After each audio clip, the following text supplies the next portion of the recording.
wonderful to be here with you today. I only regret that I have to follow Tara and John, because what a tremendous story. And what a tremendous story for citizens and for the students here. That at the end of the day, it's individuals who make the difference, and it's individuals who have to make the difference. So I couldn't be more humbled and honored to be here. So thank you all, and congratulations on a wonderful and well-deserved award.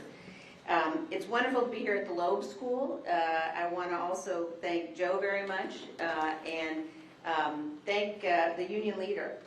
You know, I think that we all have seen, particularly in recent years, that it is increasingly rare that journalism is an entity that focuses on the truth, focuses on the facts. We can always count on that here, and count on that from the union leader. And so it's really, it's wonderful to be here, wonderful to be able to honor the integrity and the truth-telling of the union leader, as well as of Tara and John. So I'm thrilled to do that. I'm especially pleased to be here and have the chance to talk about our Constitution and talk about the First Amendment. When I think about the First Amendment, the first thing that I think about is the history of this great nation. And I actually had the chance this morning to do something I've never done before, and that was to visit the Elliott Burying Ground in Roxbury. And if you haven't been, it's a wonderful place. It happens to be, I think, maybe the second oldest cemetery in Boston. But there are 15 Cheneys buried in the Elliott Burying Ground. And it is a wonderful, it was very moving. I FaceTimed my parents. It took more time for them to figure out how to FaceTime than it did to get there, but don't tell them I told you that. But some of the very first Cheneys who came to America are actually buried at Elliott Burying Ground. William Cheney is there. He came in 1640, and he was part of the great immigration of Puritans who were trying to escape religious persecution in England, and who came to the United States thinking and hoping that we would become a city on a hill. Some of my Cheney ancestors then moved to New Hampshire shortly after the Revolutionary War, and my great-great-grandfather, Samuel Fletcher Cheney, was born in Merrimack County, not far from here, in 1829. Samuel Fletcher Cheney moved to Defiance, Ohio, and enlisted in April of 1861 when President Lincoln first called for troops when the Civil War began. He fought in the Union Army for 4 years. He was on Sherman's March to the Sea, and he was in the Grand Review Parade in Washington, D.C., marched past the reviewing stand with President Andrew Johnson and General Grant.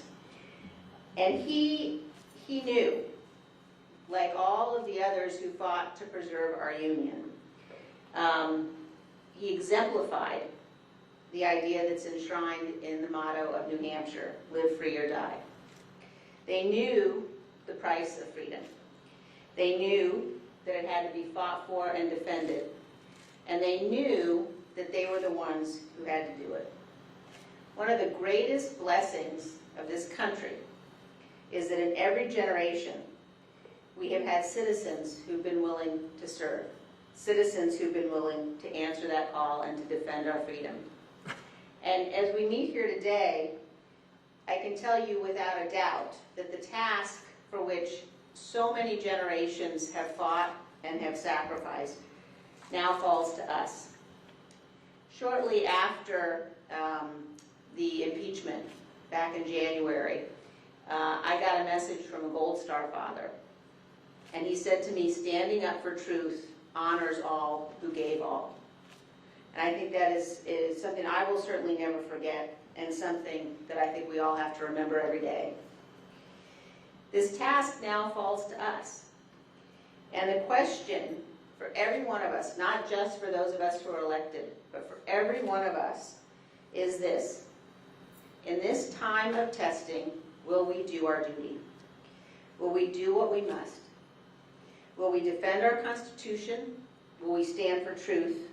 Will we put duty to our oath above partisan politics? Or will we look away from the danger, ignore the threat, embrace the lies, and enable the liar? There's no gray area when it comes to that question, when it comes to this moment. There's no middle ground. Our founders provided that every elected official would swear an oath. And it's not an oath to a party, it's not an oath to an individual, it's a solemn oath that we swear before God to support and defend the Constitution of the United States. The founders established this oath because they knew the danger of faction. They knew that the survival of this great American experiment, the survival of our republic, depended upon public servants of goodwill doing their duty to the Constitution, putting loyalty to the nation and its founding ideals above self-interest. This is no small thing. In fact, it is everything. Today, too many political leaders seem to have forgotten the sacred nature of that oath at precisely this moment when it matters most. We're confronting threats globally that are in many ways unparalleled. We've watched in the last week as the Chinese have tested a hypersonic weapon. We've seen reports come out in just the last few days that they may have 1,000 nuclear weapons by 2030. We're seeing in North Korea on the march, Iran on the march, Russia on the march, nations around the world testing America. At precisely this moment, we need to make sure that we are unified. We need to ensure that as a nation we are working together to fight to preserve our freedom, to fight to preserve those ideals. And at this moment, when it matters most, we are also confronting a domestic threat that we've never faced before. A former president who's attempting to unravel the foundations of our constitutional republic, aided by political leaders who have made themselves willing hostages to this dangerous and irrational man. Just last night, former President Trump was invited by House Republican leaders to be the keynote speaker at our annual large fundraising dinner. At the dinner, he reportedly said once again that the insurrection was on November 3rd, and that the events of January 6th, when a violent mob invaded the Capitol in an effort to overturn the will of the American people and stop the constitutional process of the counting of electoral votes, that those events were a protest, that they were justified.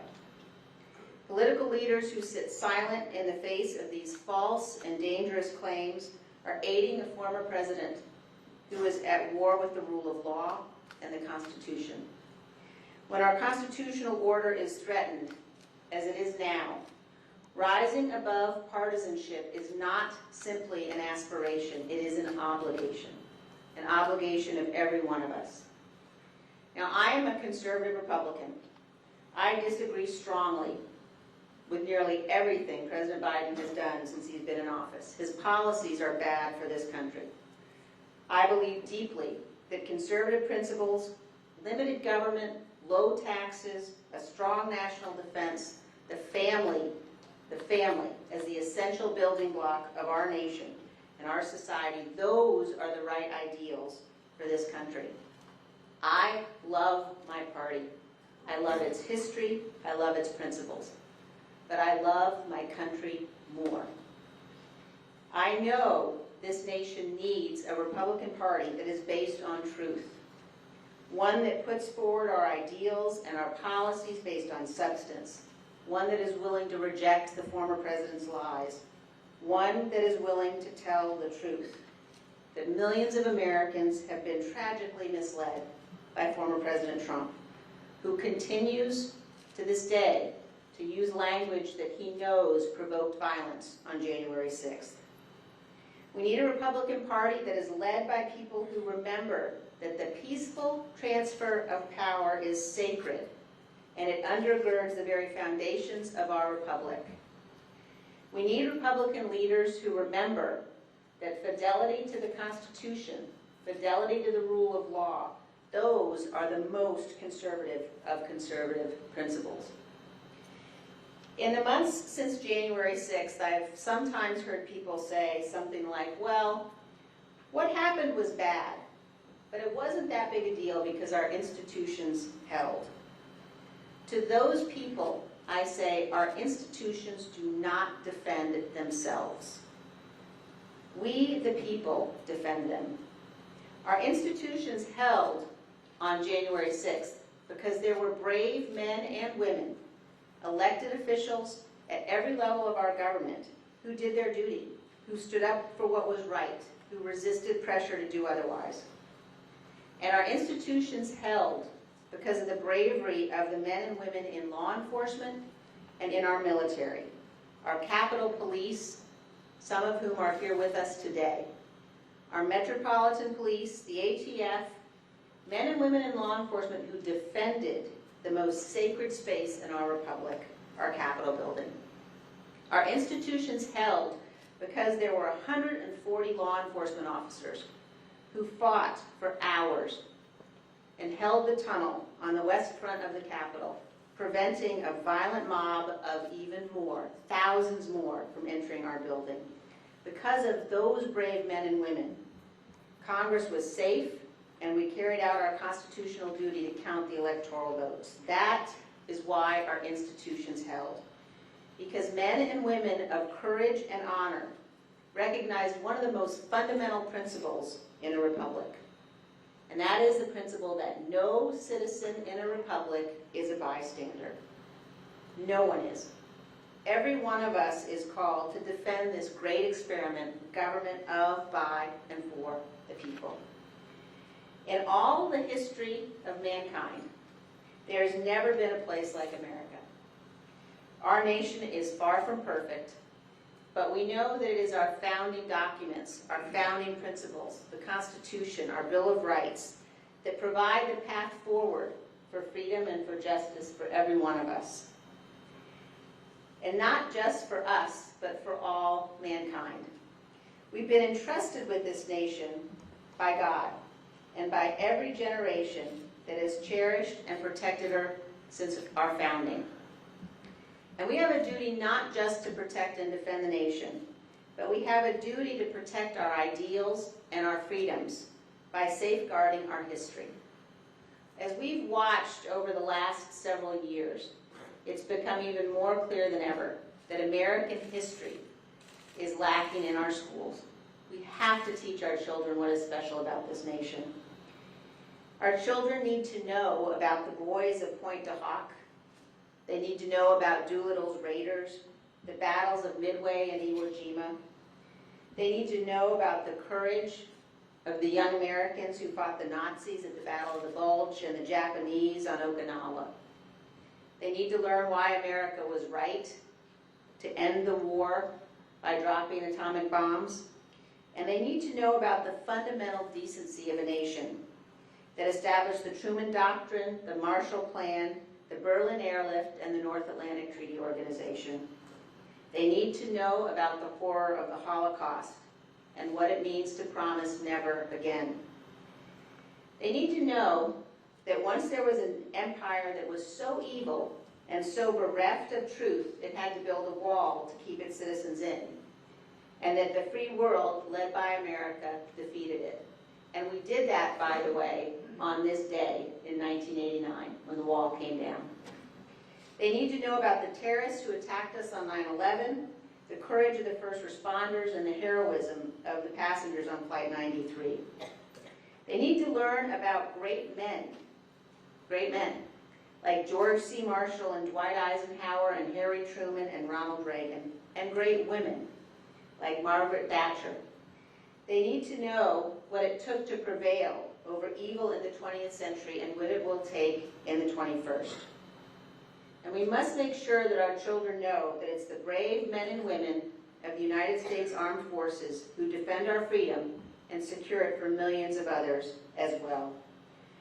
Our children need to know that they are citizens of the most powerful, good, and honorable nation in the history of mankind, the exceptional nation. Ordinary Americans have done heroic things to guarantee her survival.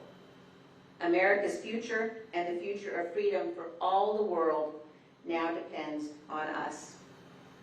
If we do our duty, if we stand for truth, if we put love of country above partisanship, if we honor our oaths, if we conduct ourselves as public servants in a way that is worthy of the sacrifice of the men and women who wear the uniform of this nation, then we will be able to hand this exceptional country with our freedom secured to our children. And we will be able to say to them, in our time of testing, we did not falter and we did not fail. And our children and their children will know we loved our country more. Thank you to every one of you for your love of this nation, your love of our Constitution and our Bill of Rights. And thank you very much for your steadfast fidelity to those things. God bless all of you. God bless America. Thank you.